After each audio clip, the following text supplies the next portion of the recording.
영혼아 거룩하신 이름 이전에 없었던 노래로 나 주님을 경배해. 해가 뜨는 새 아침, 해가 뜨는 새 아침 밝았네. 이제 다시 주님 찬양. 무슨 일이나 어떤 일이 내게 놓여도 저녁이 올 때 나는 노래해. 다시 한번 찬양할까요? 해가 뜨는 새 아침, 해가 뜨는 새 아침 밝았네. 이제 다시 주님 찬양. 무슨 일이나 어떤 일이 내게 놓여도 저녁이 올 때 나는 노래해.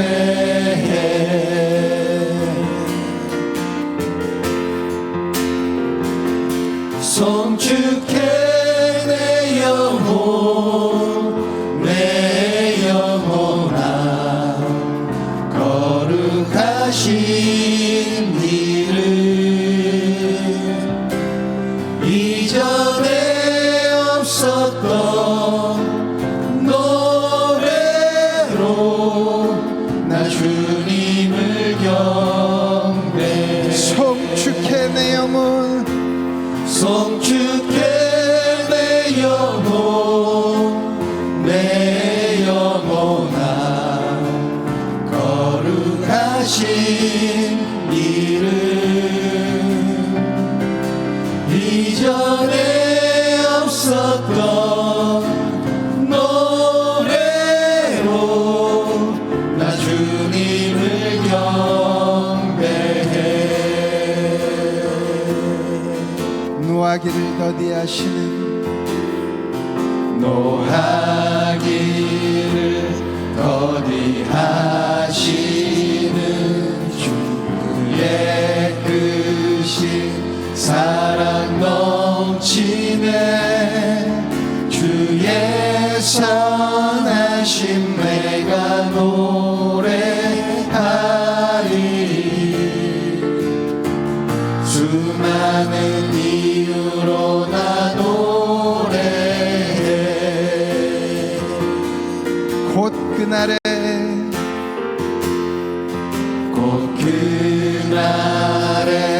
나의 힘 다하고 나의 삶에 여정 마칠 때 끝없는 찬양 나 드리리라.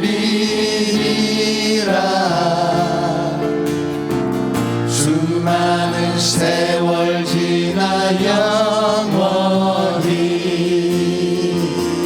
송축해 내 영혼, 송축해 내 영혼 내 영혼아 거룩하신 이름 이전에 없었던 노래로 나 주님을 경배해. 송축해 내 영혼, 송축해 내 영혼 내 영혼아 거룩하신 이름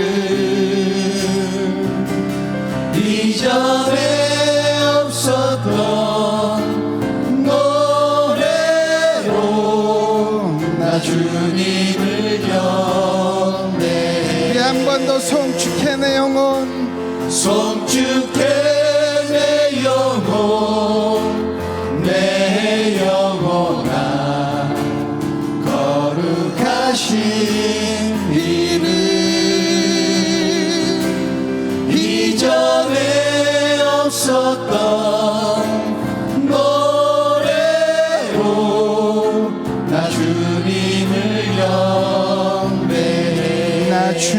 경배해 나 주님을 경배해 나 주님을 경배해 모든 시선을 주님께 드리고 살아계신 하나님을 느낄 때 내 삶은 주의 역사가 되고 하나님이 일하기 우리 마음을 다해 모든 시선을 주님께 드리고 살아계신 하나님을 느낄 때 내 삶은 주의 역사가 되고 하나님이 일하기 시작하네. 아멘. 올 한 해 우리의 삶에 새 일을 행하실 주님의 그 역사를 기대하며 함께 찬양으로 나가시겠습니다. 보라 새 일을 보라새 일을 행하시리니 이제 곧 나타내리라. 주를 위하여 지으신 백성 주의 찬송 부르게 되리. 보라새 일을 보라새 일을 행하시리니 이제 곧 나타내리라. 주를 위하여 지으신 백성 주의 찬송 부르게 되리. 광야의 물 솟아나리라. 사막의 꽃 피어나리. 이전 일들을 너희는 기억지 말며 옛적 일들을 생각지도 말라. 보라새 일을 행하시리니 이제 곧 나타내리라. 아멘. 주를 위하여 지으신 백성 주의 찬송 부르게 다시 한번 되리. 찬양할까요? 보라새 일을 보라새 일을 행하시리니 이제 곧 나타내리라. 주를 위하여 지으신 백성 주의 찬송 부르게 되리. 광야의 물 솟아나리라. 사막의 꽃 피어나리. 이전 일들을 너희는 기억지 말며 옛적 일들을 생각지도 말라. 보라새 일을 행하시리니 이제 곧 나타내리라. 주를 위하여 지으신 백성 주의 찬송 부르게 되리. 주님 내 길 예비하시니 주님 내 길 예비하시니 나 기뻐합니다. 주님 내 길 예비하시니 나 기뻐합니다. 다시 한번 주님 내 길 예비하시니 주님 내 길 예비하시니 나 기뻐합니다. 주님 내 길 예비하시니 나 기뻐합니다. 여호와 이레 여호와 이레 주님 내 길 예비하시니 여호와 이레 주님 내게 평화 주시니 주님 내게 평화 주시니 나 기도합니다. 주님 내게 평화 주시니 나 기도합니다. 여호와 샬롬 여호와 샬롬 여호와 샬롬 주님 내게 평화 주시니 나 기도합니다. 주님 내게 승리 주시니 나 찬송합니다. 주님 내게 승리 주시니 나 찬송합니다. 여호와 니시 여호와 니시 주님 내게 승리 주시니 여호와 니시 주님 나를 사랑하셨네 주님 나를 사랑하셨네 날 구원하셨네 주님 나를 사랑하셨네 날 구원하셨네 할렐루야 아멘 할렐루야 아멘 주님 나를 사랑하셨네 할렐루야 한 번 더 할렐루야 아멘 할렐루야 아멘 할렐루야 아멘 주님 나를 사랑하셨네 할렐루야 우리 아멘 사랑하시는 그 주님께 영광의 박수 올려드립니다. 할렐루야. 아멘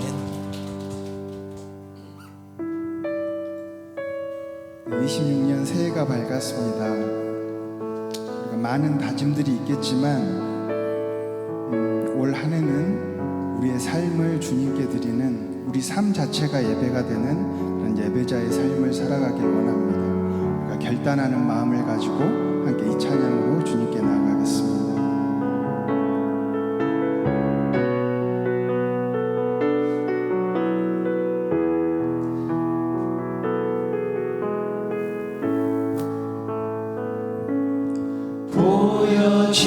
보여지는 예배 아닌 마음으로 드리는 예배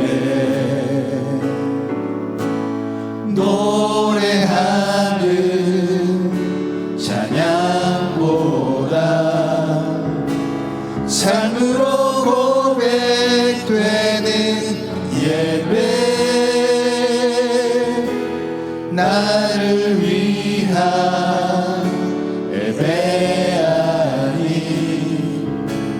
주님 뜻을 향한 예배 내 마음과 정성 다하여서 주 앞에 드려지는 예배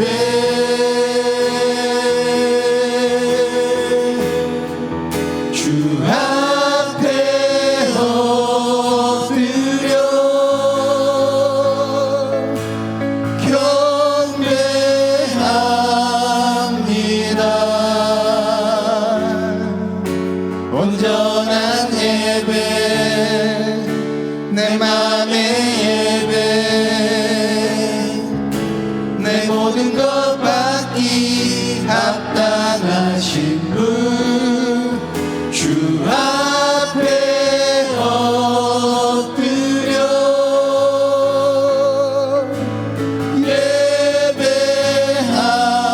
예배합니다. 나의 모든 삶 나의 모든 뜻 말씀 앞에 순종하는 삶의 예배 드리기 원하네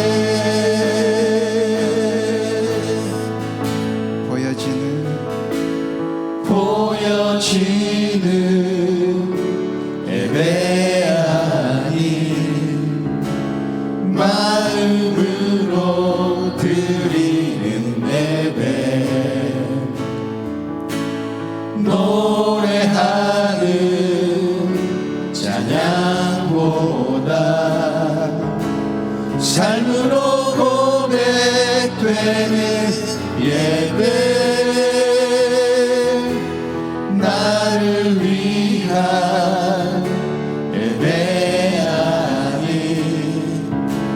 주님 뜻을 향한 예배, 내 마음과 정성 다하여서 주 앞에 드려지는 예배,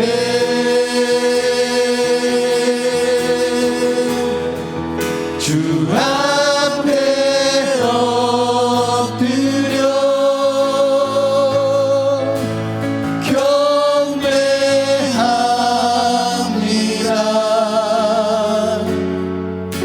온전한 예배, 내 맘의 예배, 내 모든 것 받기 합당하신 아멘. 주 앞에 엎드려 예배합니다.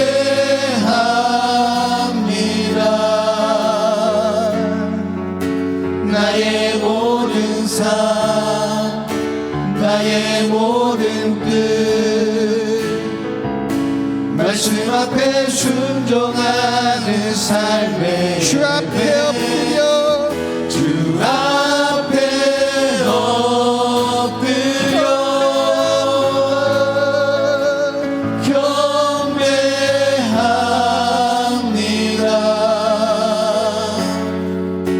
온전한 예배, 내 맘의 예배, 내 모든 것 받기 합당하신 분, 주 앞에 엎드려 예배합니다.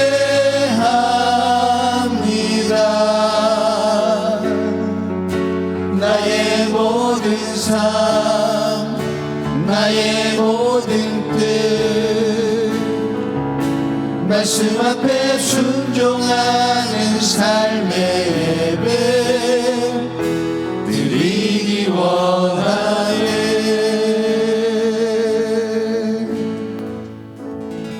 아멘. 하나님 말씀 함께 보겠습니다. 오늘 우리에게 주신 하나님 말씀은 디모데전서 4장 4절부터 6절 말씀입니다. 디모데전서 4장 4절부터 6절 말씀 제가 봉독하겠습니다. 하나님께서 지으신 모든 것이 선하매 감사함으로 받으면 버릴 것이 없나니 하나님의 말씀과 기도로 거룩하여짐이라. 내가 이것으로 형제를 깨우치면 그리스도 예수의 좋은 일꾼이 되어 믿음의 말씀과 내가 따르는 좋은 교훈으로 양육을 받으리라. 아멘. 조금 먼저 인사 나눌까요? 여러분 사랑합니다. 축복합니다. 옆에 분들과도 인사 나누겠습니다. 사랑합니다. 축복합니다. 올해에도 여전히 하나님의 축복과 사랑이 충만하시기를 축원합니다. 작년보다 더 큰 은혜가 여러분들 위해 넘치기를 소망합니다. 우리 교회도 그렇고 여러분 개인도 그렇고 올해는 하나님께 더 많은 영광을 돌려드려야 되지 않겠습니까? 또 그렇게 했을 때 우리에게 더 큰 축복도 하나님께서 내려주시리라 믿습니다. 새해가 되면 사람들은 많은 결심을 합니다. 아마 여러분도 개인적인 계획들을 다 세우셨으리라 믿습니다. 올해는 책을 많이 읽어야지, 열심히 공부해야지, 다이어트해서 살을 빼야지, 운동 열심히 해서 건강해야지. 세상적인 사람들은 올해는 술, 담배를 꼭 끊어야지. 연초가 되면 금연하는 사람이 그렇게 많다고 합니다. 신앙적으로도 성도들은 신앙적으로도 많은 결심을 하겠죠. 올해는 성경을 많이 읽어야겠다. 기도도 많이 해야겠다. 예배도 빠지지 않고 잘 드려야 되겠다. 더 순종해야 되겠다. 헌신해야 되겠다. 봉사해야 되겠다. 그런 결심들을 할 것입니다. 그런 모습을 보면 얼마나 감사한지 모릅니다. 그런데 사람이 마음먹은 대로 됩니까? 얼마 지나지 않아서 그 결심했던 것들이 서서히 식어갑니다. 작심삼일이라는 말이 그래서 생기지 않았을까요? 작심삼일입니다. 그렇게 결심하고 또 결심했는데 그냥 예전처럼 그렇게 되어버립니다. 그렇게 거창하게 결심하고 계획했던 것들이 무너져 내리는 그 모습을 보면서 스스로 자기의 모습을 보면서 실망했던 경험. 나는 왜 이럴까? 나는 왜 이것밖에 안 될까? 누구나 다 있을 것입니다. 그렇다고 하더라도 아무 계획 세우지 않고 연초를 맞이한다는 것은 조금 서운하지 않겠습니까? 새해 첫 예배 때 말씀드렸지만 새해라고 해서 작년과 별로 다를 바 없는 날들이 계속될 것입니다. 12월 31일에 떠올랐던 태양도 똑같이 1월 1일에도 떠올랐습니다. 그렇지만 너무나 감사한 것은 하나님께서 2025년과 2026년 사이에 눈금을 그어서 이제 2026년이다. 새로 시작이다. 라는 새로운 출발점을 주셨다는 것입니다. 나의 나태함과 게으름 또는 잘못된 판단들, 그런 것 때문에 잘못 그려진 그림들이 있었을 것입니다. 그런 그림을 내려놓고 새 도화지를 받는다면 얼마나 큰 기회를 얻는 것이겠습니까? 우리는 작년까지 내가 그려놓은 그 그림이 별로 마음에 들지 않는데 만일 올해도 그 그림 위에다가 계속해서 그림을 그려야 된다면 내 삶이 얼마나 팍팍하겠느냐는 것입니다. 새로 시작할 수 있다는 것이 그래서 우리에게는 축복일 수 있습니다. 새 기회를 얻은 것이니 얼마나 큰 은혜이겠습니까? 새로 시작할 수 있는 또 새로운 기회를 허락하신 하나님께 모든 영광을 올려드립니다. 여러분은 지금까지 올해는 정말로 만족스러운 한 해였다. 연말에 결산을 해보니 올해는 정말로 잘 살았다. 그렇게 평가할 만한 해가 얼마나 있었습니까? 아마도 만족스럽게 마무리했던 해가 그리 많지는 않았을 것입니다. 항상 아쉬움이 남죠. 물론 잘한 것도 있었습니다. 그런데 100% 잘했으면 얼마나 좋았을까? 그것은 사람 욕심 아니겠습니까? 아무리 내가 만족스럽지 못하게 한 해를 마무리했다고 하더라도 그렇다고 해서 우리를 향하신 그 하나님의 뜻, 하나님의 손길을 우리를 인도하신 하나님의 그 발걸음이 멈추었던 해 또한 한 번도 없었다는 것을 기억하시기 바랍니다. 우리가 하나님의 사람으로서 마땅히 살아드려야 할 그 삶, 그것을 살아드리지 못했다고 할지라도 우리를 향하신 하나님의 뜻, 간섭, 인도하심을 멈춘 적은 한 번도 없었습니다. 하나님께서 우리의 달력을 1년이라는 단위로 잘라서 주시는 것도 절대로 포기하지 말라는 우리를 향하신 당신의 사랑과 열정의 증거입니다. 그렇지 않았으면 우리가 어떻게 살든지 그냥 내버려 두셨겠죠. 새롭게 시작할 수 있는 그런 기회들을 허락하지 않으셨을 것입니다. 그래서 신년을 맞는 우리에게는 신년 그 자체가 기대가 되고 위로가 되는 것입니다. 새해 첫 주일에 신년 감사 주일에 주님 앞에서 우리의 신앙을 돌아보며 하나님께 은혜를 구하며 우리의 마음을 모아서 정성을 다해 예배할 수 있다는 것은 참으로 복된 일입니다. 우리가 우리 자신을 아끼는 것보다 내가 나를 사랑하는 것보다 하나님께서 나를 더 사랑하시고 아끼신다는 것을 기억하면서 우리에게 허락하신 2026년을 기쁘게 시작하시기를 축원합니다. 2026년 교회 목표를 오직 말씀으로 라고 정했습니다. 오늘 설교의 제목이기도 하죠. 오직 말씀으로. 주보 가지고 계시면 앞에 보시면 맨 앞에 오직 말씀으로 라고 크게 박아두었습니다. 오직 말씀으로. 이 오직 말씀으로의 부제로 말씀으로 거룩해지는 교회, 말씀으로 거룩해지는 성도라고 정했습니다. 여기에 나오는 말씀은 로고스인데요. 라틴어로 로고스입니다. 말씀은 성경보다는 넓은 의미입니다. 성경보다는 넓은 의미입니다.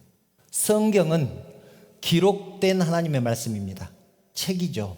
성경은 책입니다. 이것을 기록된 하나님의 말씀이라고 합니다. 책은 읽습니다. 눈으로 읽고 입으로 읽습니다. 설교는 선포된 하나님의 말씀입니다. 선포된 하나님의 말씀. 설교는 말입니다. 목사의 입을 통해서 또는 누군가의 입을 통해서 나오는 말이죠. 말은 듣습니다. 그리고 아주 중요한 말씀이 한 분 더 계시는데 예수 그리스도가 말씀 그 자체입니다. 요한복음을 보면 태초에 말씀이 계시니라. 그 말씀이 하나님과 함께 계셨으니 그 말씀은 곧 하나님이시라. 말씀이 육신이 되어 우리 가운데 거하시니 그 영광과 은혜가 충만하더라. 요한복음을 보면 그렇게 나와 있습니다. 그 말씀이 우리 가운데 계시니, 그리고 그 말씀이 육신이 되어 우리 가운데 계셨다. 말씀이 육신이 되어서 우리 가운데 계신 분이 누구십니까? 예수님이시죠. 그래서 말씀은 이 세 가지를 포함합니다. 기록된 하나님의 말씀인 성경과 선포된 하나님의 말씀인 설교와 예수 그리스도의 자체의 삶. 그래서 말씀으로라는 말은 잘 기억하시기 바랍니다. 말씀으로라는 말은 기록된 하나님의 말씀인 성경과 선포된 하나님의 말씀인 설교와 말씀 그 자체이신 예수님의 삶을 따른다는 것을 의미합니다. 기록된 하나님의 말씀을 따르고 선포된 하나님의 말씀을 따르고 예수 그리스도의 삶을 본받아서 그대로 따른다. 그것을 의미합니다. 우리는 거룩 또는 경건이라는 의미를 너무나 잘 알고 있습니다. 제가 디모데전서를 강해처럼 설교를 할 때 거룩에 대해서 수차례 말씀을 드렸었습니다. 경건이 무엇인가? 영성이 무엇인가에 대해서 계속해서 말씀을 드렸습니다. 그런데 오늘 본문을 보면 성도가 거룩해지기 위해서는 두 가지가 필요하다고 말씀합니다. 본문 5절을 보면 이렇게 말씀하죠. 하나님의 말씀과 기도로 거룩하여 짐이니라. 하나님의 말씀과 기도로 거룩해진다. 성도는 하나님의 말씀과 기도로 거룩해집니다. 말씀과 기도는 신앙생활에서는 없어서는 안 됩니다. 말씀과 기도가 없으면 신앙생활이라고 할 수가 없을 것입니다. 말씀이 성경을 읽는 것, 설교 듣는 것, 예수님을 따르는 것이라고 말씀을 드렸는데 그것도 안 한 성도, 또 하나님께 기도도 안 하는 성도, 신앙생활이라고 할 수 있을까요? 그것은 신앙생활이라고 할 수 없을 것입니다. 사람이 숨을 쉬어야 살 수 있습니다. 또 먹어야 살 수가 있죠. 특별히 성경은 생명의 양식이라고 합니다. 양식은 먹는 거잖아요. 밥을 의미합니다. 그리고 기도는 영혼의 호흡이라고 합니다. 숨을 쉬는 것이죠. 그래서 말씀을 읽고 기도하는 것은 밥을 먹는 것과 같고 숨을 쉬는 것과 같습니다. 신앙도 마찬가지입니다. 성도가 성경 한 줄을 안 읽는다? 설교 한 번을 안 듣는다? 읽는다는 것은 눈으로 읽는 것을 넘어서 이해하고 귀로 듣는 것을 깨닫는 것까지를 의미합니다. 그리고 경건은 읽고 이해하고 깨닫는 것을 살아내는 것. 오늘 삶의 예배 찬양 드렸었죠. 우리가 알고 있는 것을 아는 것에서 그치면 죽은 믿음이라고 그랬습니다. 알고 있는 것을 살아내는 것이 살아있는 믿음, 행하는 믿음이 살아있는 믿음.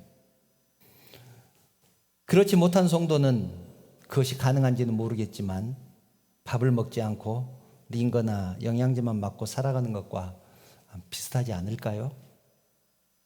기도 안 하는 신앙도 마찬가지입니다. 숨을 쉬지 못하는 사람과 같습니다. 스스로 숨을 쉬지 못하는 사람, 뭐 기계에 의존해서 숨을 쉬는 환자들 있지 않습니까? 그렇게 신앙생활하는 것을 신앙생활이라고 할 수 있겠느냐는 것입니다. 우리의 신앙이 성장하지 못하는 이유, 말씀과 기도가 없기 때문입니다. 기도하지 않으면서, 말씀을 읽지 않으면서 내 믿음은 왜 이럴까? 내 신앙은 항상 왜 제자리 걸음일까? 제일 어리석은 사람입니다. 제대로 숨도 쉬지 않고 제대로 먹지도 않으면서 건강해지기를 바라는 사람과 같지 않습니까? 크기를 바라는 사람과 같지 않습니까? 우리는 기도가 무엇인지 이미 알고 있으면서도 잘못된 예전의 습관, 잘못된 예전의 관습, 그것에서 벗어나지 못합니다. 내가 원하는 것을 기도 노트에 빽빽히 적어놓고 기도 노트 사용하는 사람을 비난하는 것이 아니라, 잘못됐다는 것이 아니라, 저도 기도 노트를 사용을 하니까, 기도 제목을 항상 적어놓고 생활을 하니까 그것을 잘못됐다는 것이 아니라 잘 이해하시기 바랍니다. 그것을 빽빽히 적어놓고 날마다 몇 시간씩 기도 노트에 적힌 것들을 달라고 계속해서 부르짖고 매달리면 내 기도하는 시간이 기도에 적힌 것을 빽빽히 적어놓은 것들을 달라고 기도하는 그 시간이겠느냐 하는 것입니다. 하루에 3시간씩 달라고 했다면 내 기도하는 시간이 3시간일까요? 서원을 하려면, 조건부 기도죠. 서원을 하려면 확실하게 하시기 바랍니다. 저는 서원과 기도가 구분되어야 된다고 생각하는 사람입니다. 실제로 구분되어야 됩니다. 서원은 조건부 기도입니다. 한나, 사무엘의 어머니, 서원 기도의 대표적인 그 기도가 한나의 기도 아닙니까? 한나의 어머니, 아니 사무엘의 어머니 한나가 그렇게 기도했습니다. 아들을 주시면, 그것은 원하는 것입니다. 아들을 주시면 그 아들을 하나님께 드리겠습니다. 평생토록 그 머리에 삭도를 대지 않고 독주를 마시지 않게 하겠습니다. 그렇게 서원을 합니다. 하나님은, 이것이 중요합니다. 하나님은 한나가 그럴 사람이라고 인정을 하셨습니다. 한나에게 아들을 주면 한나는 아들을 바칠 사람이야, 그렇게 인정을 하셨습니다. 이것이 중요합니다. 한나는 그럴 사람이다, 하나님께서 인정하셨습니다. 그래서 하나님은 한나에게 아들을 주셨고, 한나는 사무엘이 젖을 떼자마자 자기가 서원한 대로 제사장 엘리에게 데려다 줍니다. 성전에 데려다 줍니다. 그래서 그때부터 사무엘은 성전에서 생활을 하게 됩니다. 서원을 지킨 것입니다. 우리도 서원을 하려면 구체적으로 확실하게 해야 합니다. 하나님, 저에게 직장을 주시면 하나님 나라를 위해서 이렇게 하겠습니다. 구체적으로. 하나님께서 여러분이 그럴 사람이라고 인정을 하시면 그 소원을 들어주실 것입니다. 하나님, 사업 잘 되게 해주시면 교회를 위해서 이렇게 하겠습니다. 또 봉사는 이렇게 하겠습니다. 하나님이 그럴 사람이라고 인정을 하시면 그 소원도 들어주실 것입니다. 그런데 하나님이 가만 보니까 그 기도를 들어주면 바쁘다는 핑계로 지금 하고 있는 봉사도 그만둘 것 같거든요. 그러면 그 기도를 들어주실까요? 그 서원을 들어주시겠습니까? 이것은 서원입니다. 조건부 기도. 우리가 흔히 하는 기도 중에 서원이 얼마나 많은지 모릅니다. 하나님, 주의 일을 열심히 할 수 있도록 건강을 허락해 주십시오. 그 말은 바꿔서 얘기하면 건강을 주시면 주의 일을 열심히 하겠습니다 라는 말입니다. 일종의 서원이죠. 그런데 건강 주니까 골프 치러 다니고 주일날 등산 다니고 자전거 타러 다니고 그런다면 하나님께서 그 사람을 축복을 하시겠느냐는 것입니다. 여기까지는 서원입니다. 그런데 기도는 다릅니다. 기도는 근본적으로 하나님과 교제입니다. 기도를 주제로 설교할 때 말씀 나눴잖아요. 예수님은 하나님이신데 밤을 새워서 기도하시고 들로 산으로 다니면서 혼자 시간을 갖고 기도하셨습니다. 하나님이신데 무슨 기도 제목이 그렇게 많으셔서, 무엇이 그렇게 필요한 것이 많아서 그렇게 오랜 시간 동안 기도를 하셨을까? 예수님은 원하는 것을 달라고 기도하신 것이 아닙니다. 하나님과 교제한 것입니다. 우리도 하나님과 교제할 수 있죠. 이런 기도가 하나님과 교제하는 것일 것입니다. 하나님, 오늘도 감사한 일이 너무 많았습니다. 오늘 성경 어디를 읽었는데 너무나 은혜가 됐습니다. 정말로 감사합니다. 그렇게 말씀대로 살 수 있게 힘과 능력을 주십시오. 하나님, 오늘은 친구가 마음 아프게 했습니다. 친구와 싸웠습니다. 하나님, 그 친구가 미운데 어떻게 할까요? 하나님은 원수도 사랑하라고 하셨는데 친구가 마음 좀 아프게 했다고 싸웠습니다. 제가 아직 부족한가 봅니다. 하나님, 오늘만 미워할게요. 용서해 주십시오. 이런 것들은 하나님과 교제하는 것입니다. 하나님과 교제하는 것입니다. 내가 바라는 것을 10시간씩 부르짖는다고 해서, 밤새워서 철야 기도를 한다고 해서 내 기도 시간이 10시간이 되는 것은 아닙니다. 우리의 기도가 일종의 주문이 되지 않기를 바랍니다. 계속해서 반복한다고 해서 하나님께서 못 들으시겠습니까? 하나님이 귀가 없어서 못 들으시겠습니까? 성경에 있잖아요. 하나님이 귀가 없어서 못 들으시겠느냐? 너희들 마음이 없기 때문에 못 들으시는 거다. 광야의 이스라엘 백성들처럼 계속 달라고만 하는 신앙, 정상적인 신앙이겠느냐? 여러분, 우리의 기도는 말씀에 근거해야 합니다. 그래서 말씀도 중요하고 기도도 중요한 것입니다. 말씀을 읽지 않고 기도만 열심히 하는 사람, 주문이 되기 쉽습니다. 자기의 신앙이, 자기 자신의 신앙이 되기 쉽습니다. 다만 올해는 표를 말씀에 중점을 둬서 오직 말씀으로 거룩해지는 교회, 말씀으로 거룩해지는 성도라고 정했습니다. 작년 말 운영자 회의를 했었습니다. 연말 되면 정책 운영자 회의를 하죠. 2026년 방향도 정하고 어떻게 우리 교회를 이끌어갈 것인가 많은 얘기를 나눴습니다. 정말 많은 얘기를 나눴죠. 그러던 중에 누군가가 제안을 했습니다. 2026년에는 온 성도가 성경 일독을 했으면 좋겠습니다. 단톡방을 만들어서 그날 읽은 그 말씀들을 묵상하면서 은혜 받은 것들을 단톡방에서 나눴으면 좋겠습니다. 그런 의견이었습니다. 저는 그 의견이 너무나 좋다고 생각을 했습니다. 현장에서도 너무 좋다고 말씀을 드렸습니다. 그렇게 되면 얼마나 좋을까? 저는 성도가 성경을 1년에 1독은 해야 된다고 생각합니다. 그런데 그렇게 하자고 결정하지는 않았고 여러분에게 광고도 하지 않았습니다. 왜냐하면 제가 너무 풀어주는지 모르겠습니다. 사람도 하루 3끼 다 먹는 사람이 있고 평생을 2끼만 먹는 사람도 있고 평소 때는 잘 먹다가 간헐적 단식을 하는 사람도 있고 며칠씩 금식하는 사람도 있잖아요.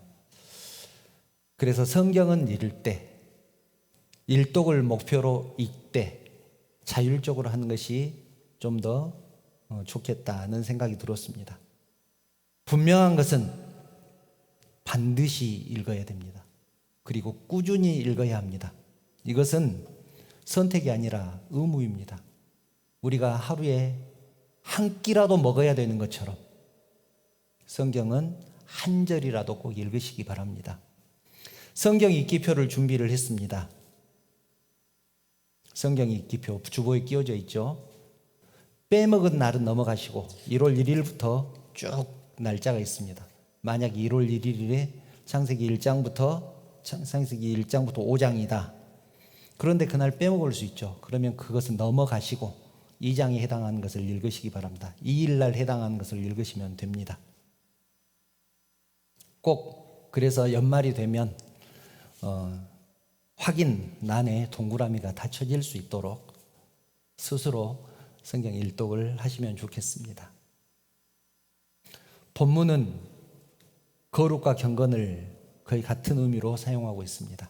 사실 용어는 다릅니다. 영성이라는 말도 마찬가지입니다. 거룩과 경건, 영성 다 다르지만 사실은 사용하는 것은 비슷하게 사용을 합니다. 5절은 하나님의 말씀과 기도로 거룩하여지라 그렇게 말씀하고 7절은 경건에 이르도록 내 자신을 연단하라. 5절은 거룩, 7절은 경건이라는 말이 나옵니다. 사도 바울은 성도들이 교회에 다 다닌다고 해서 다 거룩한 것은 아니다, 다 경건한 것은 아니다 라는 것을 알고 있었습니다. 그래서 성도들에게 권면하는 것이죠. 디모데에게 권면하는 것이죠. 이렇게 지도를 해라. 그러면 그들이 거룩해질 것이다, 경건해질 것이다. 우리는 이미 거룩 또는 경건에 대해서 잘 알고 있습니다. 제가 수없이 말씀드렸으니까 잘 알고 있습니다. 그러나 다시 간단하게 설명드리면 거룩에 대해서 잘못 알고 있는 사람은 기도 많이 하고 말씀 많이 읽고 찬송만 하는 시간이 많으면 거룩한 사람, 경건한 사람이라고 생각합니다. 그렇지만 성경은 그것보다는 평소의 삶이 어떠한가, 평소의 삶이 어떠한가를 말씀합니다. 그런데 이 평소의 삶이 성경에 근거한 평소의 삶이어야 됩니다. 내가 기도한 것에 근거한 평소의 삶이어야 됩니다. 그런데 기도는 말씀에 근거하라고 했잖아요. 그러니까 결국은 말씀에 근거한 삶인가? 그래서 우리가 가장 경계해야 될 것이 경건의 모양은 있지만 경건의 능력은 없는 사람, 그런 신앙을 경계해야 됩니다. 디모데후서 3장 5절을 보면 이렇게 말씀하죠. 경건의 모양은 있으나 경건의 능력은 부인하니 이 같은 자들에게서 네가 돌아서라. 사도 바울이 디모데에게 권면하고 있는 것입니다. 디모데는 지금 목사님입니다. 목사님이 지금 목회를 하고 있는데 바울이 목사님에게 권면하기를 성도들을 가만 봐라. 성도들 중에 경건의 모양은 있지만 경건의 능력이 없는 사람들이 있을 것이다. 그런 사람들을 멀리해라. 그런 사람들에게서 돌아서라. 그렇게 권면을 하고 있는 것입니다. 경건의 모양이 무엇입니까? 기도 많이 하고 말씀 많이 읽는 것, 찬양 많이 하는 것, 이런 것들은 경건의 모양입니다. 경건의 능력은 내가 기도한 대로, 내가 읽은 말씀대로 살아내는 것입니다. 경건의 능력은 부인한다라는 말은 무슨 말이냐면 경건의 모양에만 치중한다는 뜻입니다. 여러분, 경건의 모양도 필요하죠. 말씀 읽고 기도하는 거 필요합니다. 그런데 그것에만 치중한다는 것, 그런 사람을 멀리하라고 말씀하는 것이죠. 기도를 얼마나 했는가, 말씀을 얼마나 많이 읽었는가, 교회를 얼마나 오랫동안 다녔는가, 봉사를 얼마나 많이 했는가로 우리의 거룩, 우리의 경건을 판단하지 않기를 바랍니다. 방금 말씀드렸지만 경건의 모양도 정말 중요합니다. 필요합니다. 없어서는 안 되죠. 반드시 있어야 합니다. 그러나 삶이 따라주지 않는다면 경건의 모양만 있는 것입니다. 경건의 모양만 있는 것입니다. 목사로서 간곡히 부탁드립니다. 우리의 신앙을 한번 둘러봤으면 좋겠습니다. 나는 기도한 대로 살고 있는가? 나는 오늘 읽은 말씀대로 살기 위해서 몸부림쳤는가? 원수를 사랑하라고 그 말씀을 오늘 읽었는데 내가 내 마음에 안 드는 사람을 사랑하기 위해서, 이해하기 위해서 얼마나 노력을 했는가? 저는 여러분들의 삶을 모릅니다. 그러나 하나님은 아시지 않겠습니까? 경건의 모양과 경건의 능력을 모두 갖추시기를 축원합니다. 그렇다면 거룩해져야 되는 이유가 무엇일까요? 6절, 내가 이것으로 형제를 깨우치면 그리스도 예수의 좋은 일꾼이 되어 믿음의 말씀과 네가 따르는 좋은 교훈으로 양육을 받으리라. 디모데에게 권면한 말씀이라고 그랬잖아요. 네가 이것으로 형제를 깨우치면, 기도와 말씀으로 거룩해진다는 사실을 깨우치면 그 사람은, 그 성도는 예수님의 좋은 일꾼이 될 것이다. 우리가 거룩해져야 되는 이유입니다.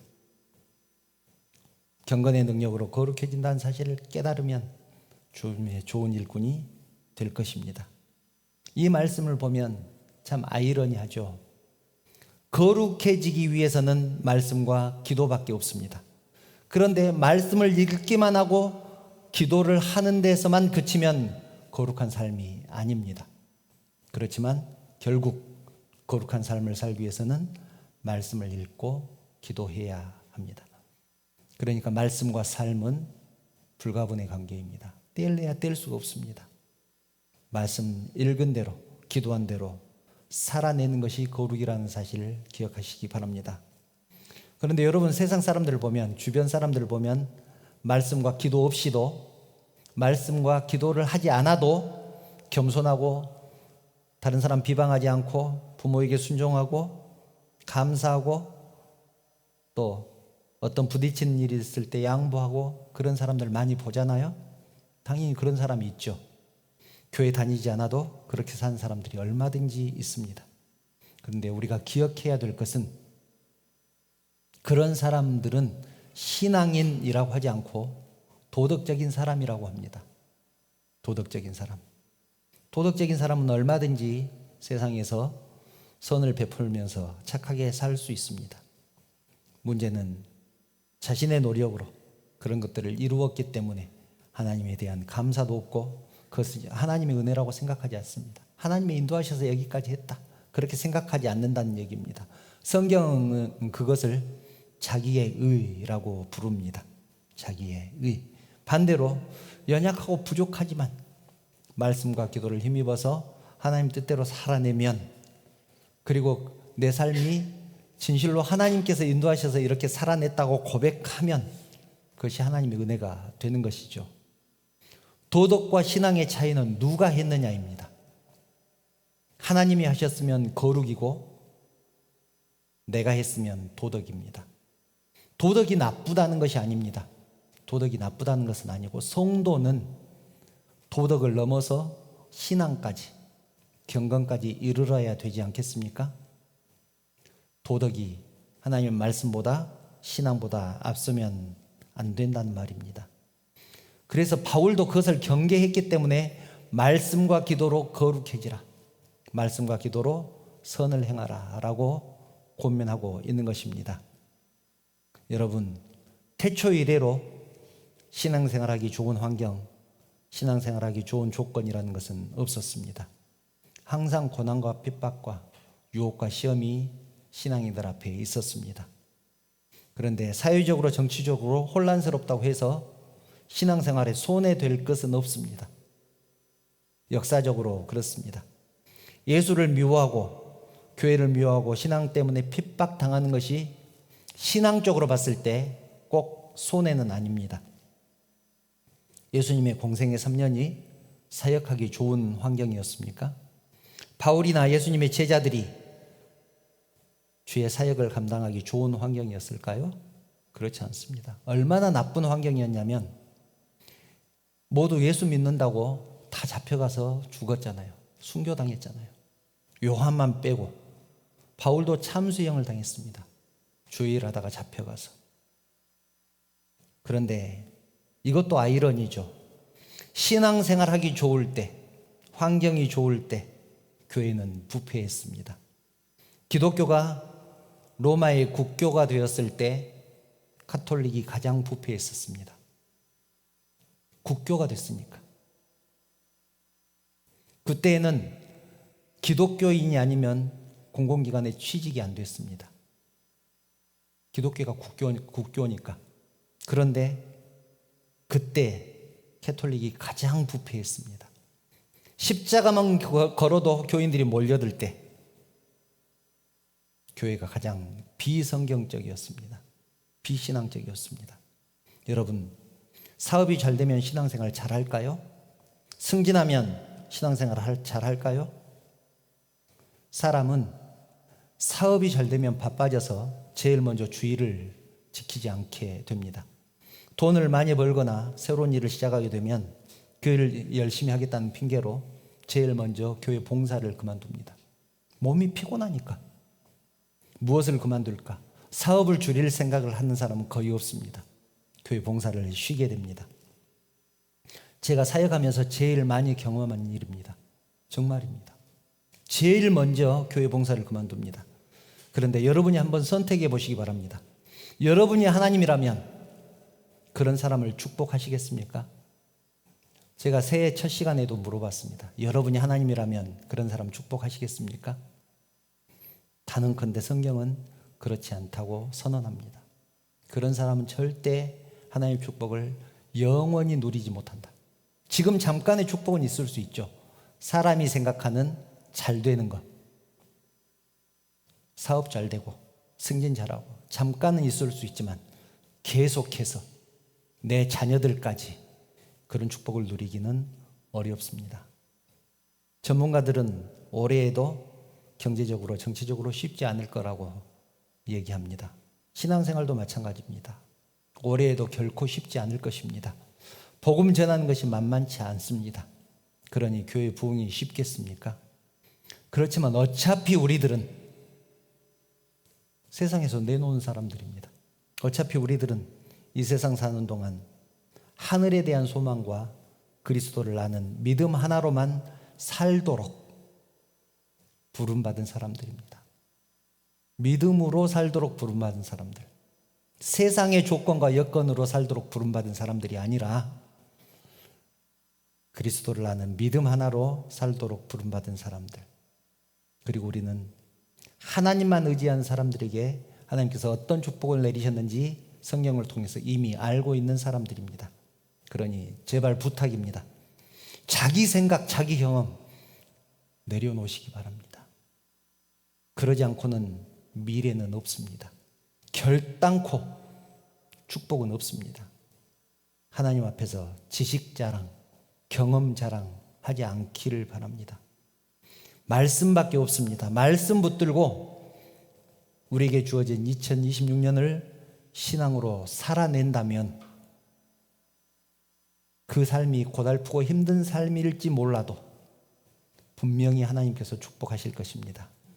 기록된 말씀, 선포되는 말씀 붙들고 그 말씀대로 살아감으로 거룩해지는, 그래서 하나님께서 예비하신 은혜 모두 받아 누리는 복된 한 해 다 되시기를 주님의 이름으로 축원합니다.